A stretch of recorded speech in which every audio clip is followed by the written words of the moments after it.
For the past 2 lectures now, we've been mucking about in the invisible and seemingly abstract world of atoms and quarks and photons and other subatomic particles. My claim is that this world has much to teach us about history, so it's time to step back and reconnect to our world. Why is the sky blue? Why is a sunset red? Why is a leaf green? Why do we feel warm at a summer clam bake? And why is an oyster cool and salty as we slurp it off its shell? Why do we smell the contents of a drop bottle of perfume long after we see it hit the floor and hear the shattering of glass? Our perception of the world around us is limited by our sensory organs and the brain which processes their signals. We see all the colors of the rainbow, not because those are the only colors that exist, but because they're the only ones that evolution has equipped us to see. We need an alarm to alert us in our houses for the presence of carbon monoxide because our nose doesn't have a sensor that's receptive to that molecule. We can't sort atoms as we would marbles because our fingers are way too big and clumsy. In order to explore the realms beyond our direct experience, we must extend our senses with devices that allow us to see other colors and to manipulate nature on scales that we cannot explore directly. We begin then with a look at the senses we have and the extensions they require in order to embed ourselves comfortably in the world of the atom. The reality you experience is created by electrochemical signals in your brain. Now, this may be a concept that's hard for you to accept, but it was stated most dramatically by Francis Crick, the co-discoverer of the structure of the DNA molecule, who later in his career turned to neuroscience. In 1994, he wrote a book called The Astonishing Hypothesis, in which he opened the book by saying, "Your joys, your sorrows, your memories, and your ambitions, your sense of personal identity and free will, are in fact no more than the behavior of a vast assembly of nerve cells and their associated molecules." Now, you may or may not believe this, and it's not critical to the rest of this course. I happen to believe that it is true. But our interest here is to explore much more mundane perceptions, how the external world acts through your sense organs to deliver information to your brain, and the inherent limitations this imposes on what we can perceive in the world around us. The cell is the basic unit of organization of the body, just like the atom is the basic unit of organization of all matter. And the structure of the cell is absolutely critical, both for responding to stimuli from the outside world and in transmitting a signal that communicates that response to the brain where it can be processed. The cell is surrounded by a membrane, which is made mostly of fatty molecules. And the purpose of this membrane is to control the flow of ions and atoms and molecules from the outside world into the cell when they're needed, and to reject from the cell things that are no longer required inside. There are specialized molecules embedded in these cell walls, which open and close little channels that allow atoms and ions to flow in and out. It's sort of like a straw, which twists shut, and then, in response to the right stimulus, opens up and allows a channel for things to flow from outside in, or perhaps from inside out. This is called an ion channel because most of the things that flow in and out of the cell are in fact charged particles, either single atoms or molecules. Some of these ion channels respond to chemicals called ligands, which can be in the form of hormones produced by your endocrine system, by drugs you take into your body, or by antigens produced by your immune system, which attach themselves to the cell membrane right next to the ion channel and instruct it to either open or close. Other channels respond to the cell membrane transmitted over the whole surface of the cell by pressure. Just pushing on a side of a cell transmits that signal all around the cell, and these particular ion channels open and close in response to such pressure. Yet other channels are associated with little pumps that are powered by stored chemical potential energy that actively move ions from one side of the cell wall out or from the outside in. Neurons are the basic cell of the nervous system. They have a cell body like all other cells and a lot of complicated machinery inside, but that's not of interest here. What we're concerned with is how these cells manage to transmit signals from remote parts of the body to the brain. They do so in that they have a long extension, say roughly circular cell body with a long extension called an axon, which extends out of one side of the cell, and on the other side of the cell, hundreds, perhaps even thousands of smaller extensions called dendrites. The axon of one cell communicates with its neighboring cells by sending a signal down its long staff, and at the end, emitting tiny little packets of chemicals called neurotransmitters across the tiny little gap that separates the long axon from the dendrites of the neighboring cell. This is called the synaptic gap, and it takes a signal which is primarily electrical, as we will see down the axon, and turns it into a chemical signal that communicates with the cell next door. That's why we call these things electrochemical signals. Now, the inside of the neuron is normally at a negative voltage with respect to the intercellular fluid outside, roughly 70 millivolts or 0.07 volts negative, because there are more positive sodium ions outside the cell than there are positive potassium ions, which tend to hang out inside the cell. The cell has an active pumping mechanism which finds sodium ions and ejects them out these little ion channels. Now, in response to a stimulus, either a chemical one, the attachment of a molecule, or a physical one, a little push on a touch-sensitive cell, the ion channels open and the sodium ions come rushing in from outside because inside the cell is negative, the positive ions are attracted to it, and they suddenly raise the voltage from minus 70 millivolts to maybe plus 70 millivolts.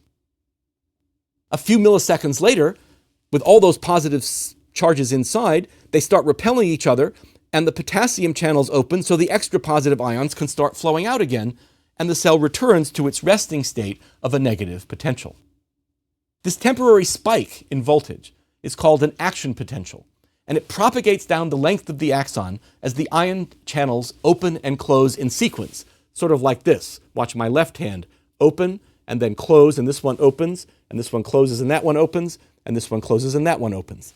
Propagating down the axon, continuously opening and closing channels such that the electrical signal gets all the way to the end where the little neurotransmitters are released.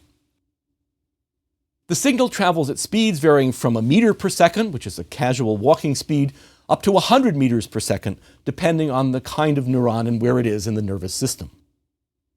All the sensations that you have are a consequence of specialized receptor cells interacting with atoms and molecules of the environment and then transmitting the appropriate signal to alert the brain to that interaction. So let's take the senses one at a time and see how they behave at the atomic level. Touch is the response of specific cells to physical pressure, the collision of atoms with the receptor cell. A special class of ion channel regulators respond, that is, open and close, as a consequence of being stretched or pushed on the outside cell wall. Touch corpuscles below the skin respond to this kind of stimulus. The degree of sensitivity is the result of a variable density of these kinds of cells over your body. You can convince yourself very easily of this. Here I've taken a paperclip and bent it into the shape that its 2 points separated from each other by a couple of millimeters. If you close your eyes and hold out your fingertip and press this into your fingertip, you can easily tell that there are 2 separate points poking at your skin. However, on the other hand, if you take a part of your body that's less sensitive, like the back of your wrist, and you take the same paperclip with 2 points, close your eyes, you can only detect a single point. You think it's just 1 point, not 2. And an even less sensitive part of your body, on your back, you can separate the paperclip by 2 full finger widths and poke it into your back, and you can't tell whether it's 1 poke or 2. This is a consequence of 2 things: the variability in the number of pressure sensors there are. There are lots in your fingertips because there's good evolutionary reasons for those to be sensitive, and very few in your back because there's no good reason for that. And the fraction of the brain that's appropriated for each of those signals. There's a large piece of the brain that's appropriated for feeling touch on your finger, a smaller piece for your wrist, and a much smaller piece for your back. Sensitivity to temperature is located in a different set of specialized receptor cells that respond to the kinetic energy of molecules in contact with the cell. You recall that we said that heat was just a measure of the kinetic energy, the random motion of molecules, whether in a gas or a liquid or a solid. There are both cold-sensitive and warm-sensitive receptors. These are threshold receptors, so-called, because they don't fire at all unless some threshold is reached. They're just sitting there passively in case it gets really warm and the warm sensitive cells fire, or really cool and the cold sensitive cells fire. The cold receptors, in fact, have ion channel proteins that preferentially carry doubly ionized calcium, that is a calcium atom missing 2 of its electrons, so it's got a +2 charge, inward that trigger the action potential. Curiously, taste cells in your mouth, which respond to jalapeno peppers, which we call in our everyday English hot peppers, also respond to high temperatures and therefore produce exactly the same sensation in response to putting something very hot into your mouth and putting something with capsicum, a chemical, in your mouth. Hearing presents the detection of pressure variations in the air. Sound is in fact a wave that travels through the air, rather like a slinky. It's not a wave that you're familiar with, like a water wave, where the disturbance, that is the change of height of the wave, goes up and down while the wave moves along in a perpendicular direction. Rather, it's the kind of wave a slinky makes. If I stretch this out and you look on your right, where the signal is going to come from, it moves from there to there, then the disturbance is in the same direction in which the wave propagates. The wave's moving from here to here, and the disturbance, that is the compression and expansion of the slinky, moves in the same direction. Waves are produced by any vibrating entity. A tuning fork, for example, if I strike it, it vibrates, and when I push my hand against it, I can feel it vibrating back and forth. What's happening there? Well, the vibration of the tuning fork first compresses the air molecules by slamming these air molecules, and then, as it moves this way, leaves a vacuum behind. So like in the slinky, they come together and come apart, come together and come apart, and the wave moves in that direction. Any vibrating object does this. Guitar string vibrating, a drum head going up and down, vocal cords, which are just little tendons through which air is forced over, and they vibrate back and forth. You can hear my voice because of those vibrations compressing and expanding the air molecules. The rapidity of the vibrations rather, determines the distance between the peaks of the wave, the wavelength we call it, in which we distinguish by pitch in our ears. A short wavelength, that is rapid vibrations, lead to a high pitch, and low vibrations, long, slow vibrations, lead to a low pitch. A change of a factor of 2 between the peaks of the crest correspond roughly to 1 octave. The range of human hearing is from about 20 oscillations per second to 20,000 crests going by each second, or about 10 octaves. In addition to that, though, there is other sound. There is ultrasound, which you're familiar with if you have your jewelry cleaned or if you have your insides examined, which are sound waves above 20,000 cycles per second, beyond what we can hear. But they're still sound waves. And there is infrasound, below 20 cycles per second, which is, again, wavelengths of sound compressing and expanding air, but just below what our sensors are able to detect. In any event, the energy in these vibrations in the air sets up a sympathetic vibration in the eardrum. As the compressed air strikes the eardrum, it forces it in, and then as the little vacuum behind the peak comes along, the eardrum snaps back. So the eardrum sets up a vibration in time with the rhythm of the air molecules. The range of intensity which we can sample is quite extraordinary, nearly a factor of 1 trillion, from the smallest, faintest sound we can hear to the loudest sound that we can hear without damaging our ears. The structure of the ear is designed to amplify and translate this sound. The waves set up these oscillations, which are then transferred from the eardrum into the little bones in the middle ear, and ultimately to the cochlear canal, a little canal filled with fluid and lined with little hairs called cilia that are attached to the walls of the canal. The vibrations cause the little tiny hairs to oscillate back and forth like this. And as a consequence, as they move back and forth, they're connected to one of these sensor cells, which feels the strain of the hair wiggling back and forth, produces an electrochemical signal, and transmits it up the auditory nerve into the brain, where different parts of the brain are recruited to interpret the sound you hear. Unlike touch and hearing, both of which ultimately are a result of pressure applied to specialized molecules in the cell membrane, smell is a consequence of specific molecules attaching to specific other molecules in the receptors of the nose. All organic molecules have a very specific three-dimensional shape, which governs how they interact with all other molecules. And the olfactory system works basically on the lock and key mechanism. In your nose, there are a bunch of locks, and in the world around you, there are molecules that represent keys. And if the key comes that fits in the lock, then an electrochemical signal is stimulated and a signal is sent to the brain. Humans have about 380 distinct lock molecules, all different shapes, arranged in the little bulb inside your nose there, ready to be opened by keys that come along. But 380 is not really very impressive. The mouse, for example, has nearly 1,100 different smells which it can interpret. Molecules in the ear then drift in, and if they are the correct key for one of those 380 locks in your nose, they open the signal and send it to the brain. For example, if I pick up my orange, which used to be the nucleus of an atom or the sun, and I break into it, I can smell billions of molecules going up in my nose and attaching to these molecules in my nose, opening them up and sending a signal to my brain which says, ah, the smell of orange peel. Now, there's a good evolutionary reason for me to be able to smell orange peel and have a pleasant sensation associated with that, because oranges are good. They're good to eat, they're nutritious, they're something that one would want to recognize readily. There's no good evolutionary reason up until very recently for me to have receptors for the molecule carbon monoxide, because there are no circumstances in the natural world where one would encounter a large amount of carbon monoxide. Therefore, we have not evolved a sensor for that, but now, living in hermetically sealed buildings, we find that indeed that's a danger that we should have a detector for.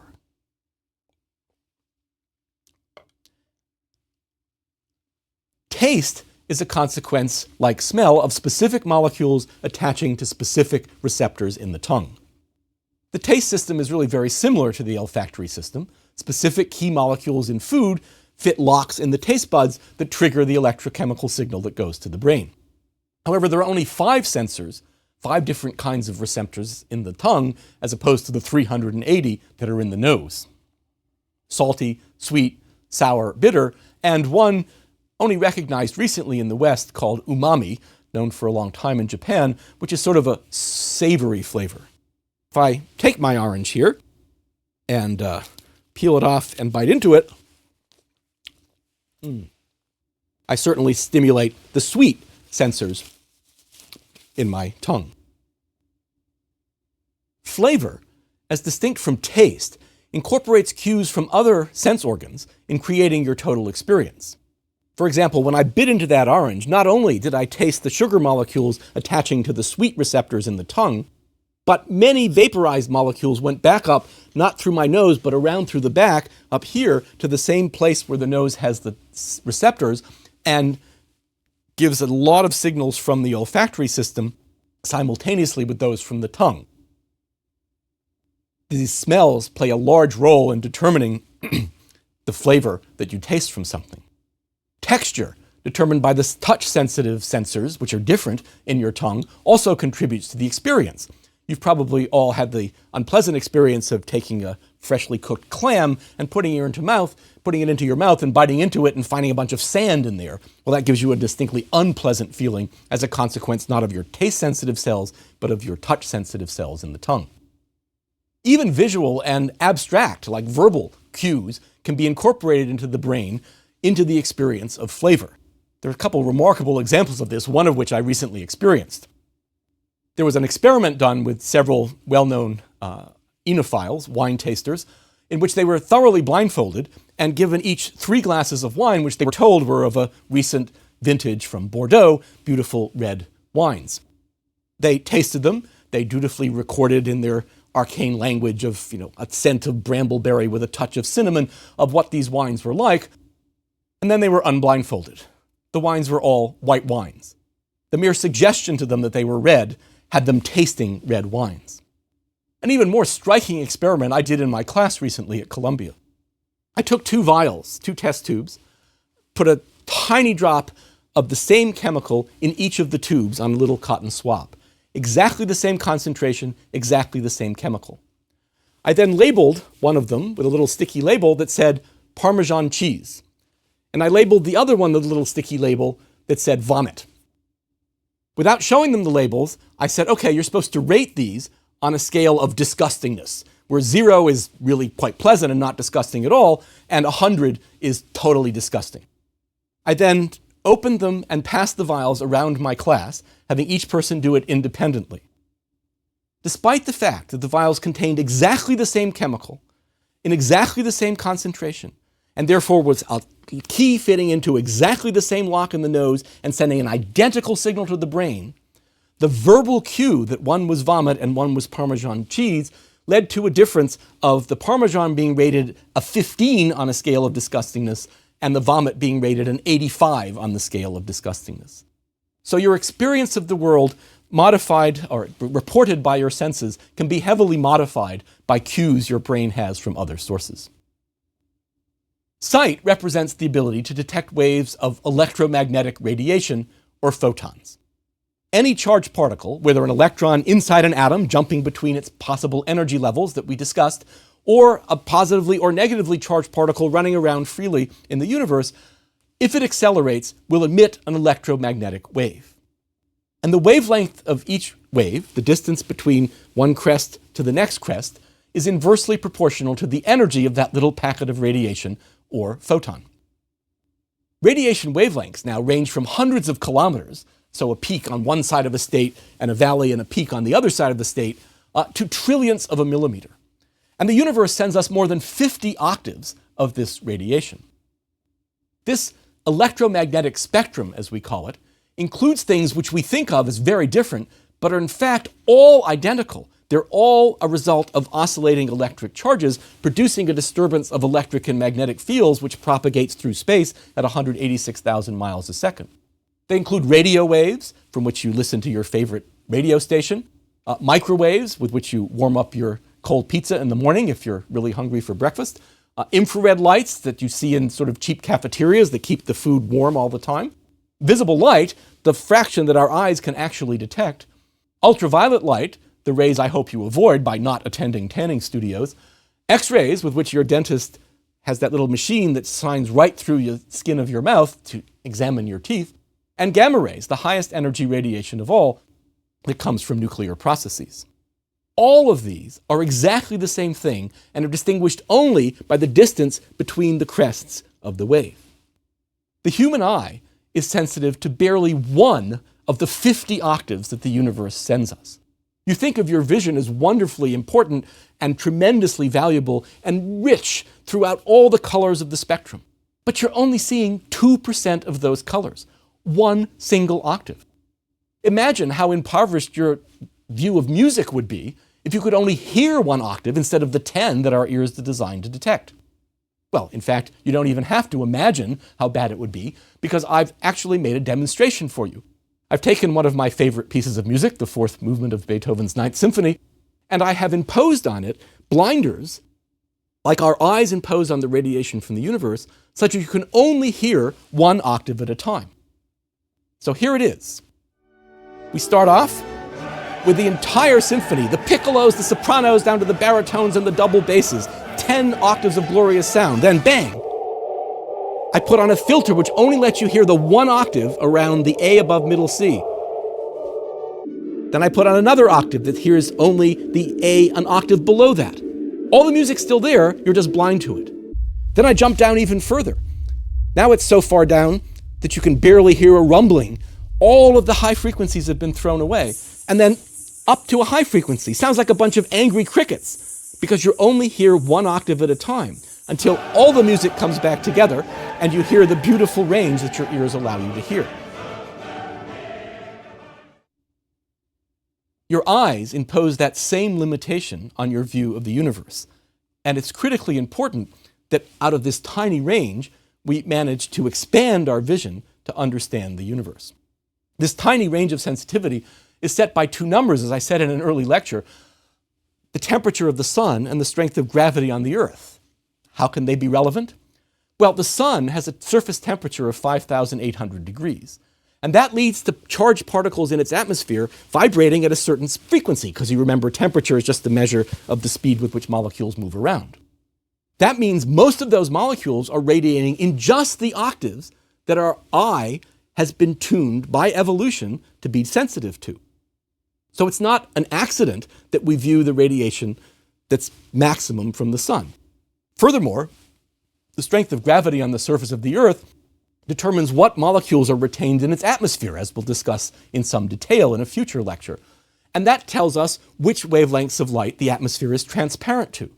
Our atmosphere is opaque to infrared and ultraviolet light, so even if the sun emitted a lot of that, we couldn't see it on the surface of the Earth.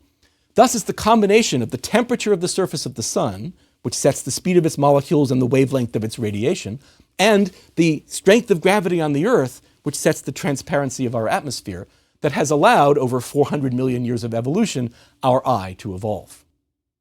The front of the eye is designed to collect and focus light, while the retina at the back captures this light and turns the electromagnetic energy of the photon into an electrochemical signal, which then travels up the optic nerve to the brain, where more than a dozen different regions are involved in integrating the signal into the world that you see. The brain collects, processes, and integrates all of these signals from all 5 of your sense organs to create the reality you experience. The brain consists of 100 billion individual neurons, each of which has on average several thousand connections to other neurons. And when stimulated, each sensory neuron delivers a signal to a particular region of the brain, which then recruits several other regions, maybe up to a dozen or more, to join in interpreting that signal. So our opening questions can be answered as follows. We see the sky as blue because molecules in the air scatter sunlight in all directions. The yellow light from the sun comes directly down to our eyes, and so you see the sun as a yellowish white. But the blue light from the sun bounces off air molecules and so comes at you from all different directions. When it enters the eye, that wavelength triggers chemicals in the retina which are tuned to absorb blue light. And they initiate a signal down the optic nerve which says, I see blue coming from that direction of the sky. The leaf is green because the colors of the sunlight striking it are all absorbed by the chemicals in the leaf, with the exception of green, which is reflected back again. And if one of those reflected rays happens to enter the little black spot in the middle of your eye, your pupil, it is absorbed in the back of the eye by the receptors that are sensitive to green, just as the blue light receptors are sensitive to blue. The warmth at a summer clambake comes from the high-velocity air molecules striking your skin and triggering the temperature-sensitive neurons that send signals up your spinal cord to your brain saying, what a lovely warm evening it is. The oyster is cool as you slurp it off the shell because its molecules have been kept jiggling more slowly by their contact with the ice, which is jiggling more slowly still, with which it was sitting. And the oyster tastes salty because it has sodium and potassium chloride ions in it, which when they indicate with their key the correct lock in your tongue sensitive to salt, sends a sensor to your brain and communicates that you're eating a salty oyster.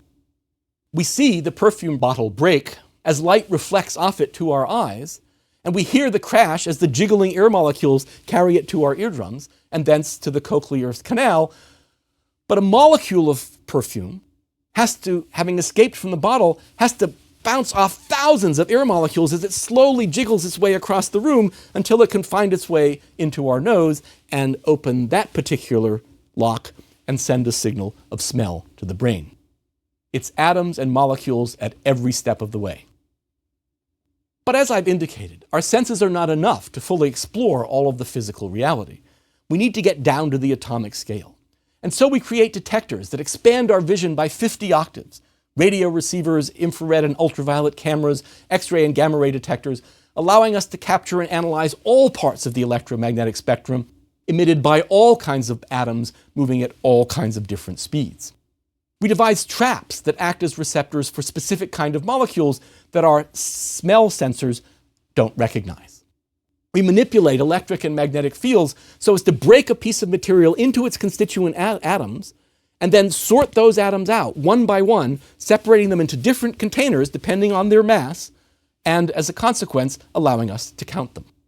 We hurl atoms at each other at incredibly high speeds in accelerators, creating collisions which shatter them like a piñata, revealing their internal structure.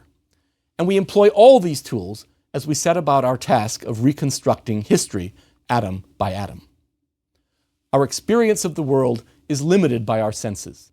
There are wavelengths of light, octaves of sound, tastes and smells, which are perfectly real, but which completely escape us. Science has provided us with the tools to greatly expand our vision of reality by detecting light and sound and molecules that our bodies can never sense. And it has also allowed us to explore and to manipulate the world on scales of length and time that are far beyond our direct experience. As such, science can expand and enrich the view of history that our forebears, limited by their senses that evolution provided, have been able to record. Now, a prerequisite for any history is a method for keeping track of time. Atomic nuclei are able to provide this, owing to the peculiar penchant that some of them have of spontaneously transforming themselves from one element to another. Next time, we'll explore these convenient natural clocks as we delve into the realm of the radioactive nucleus.